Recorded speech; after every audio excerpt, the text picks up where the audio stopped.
And you know, I can remember the mackerel being that plentiful off Newlyn that you could scoop them out with your hands. Of course, that's all changing. We've only got the memories of that. There are at least a body of people who are endeavouring to keep those memories alive.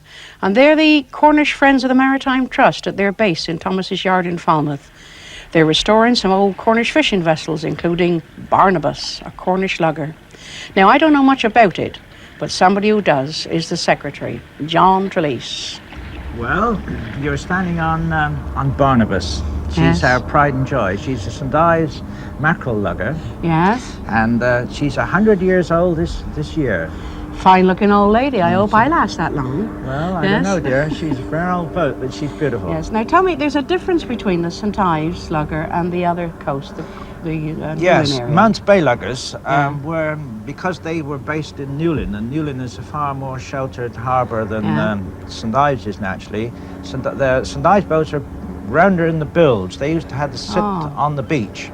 Tell me, how come that you are involved with Barnabus, this Cornish Friends of the Maritime Trust? Well, the Maritime Trust is a national organisation. Yes. It was first formed in 1969, and its function is to do virtually for historic vessels what the National Trust does for historic buildings. I see. So we'll have them for people not just to look at, Oh, no. but to work on. No, not only to right. work on and to sail. And I'm sorry, we haven't got this afloat, but at the moment we're laid up for the winter and we're preparing it for for the summer. Now, when they went to sea, John, how long would they be gone for? Well, it depends where they're fishing, of course, but they were sometimes at sea for weeks, 3 weeks or so Really? at sea, because like this. when the mackerel finished around the Cornish coast, they would probably go after them, and then they'd go north later on for the herrings. I see.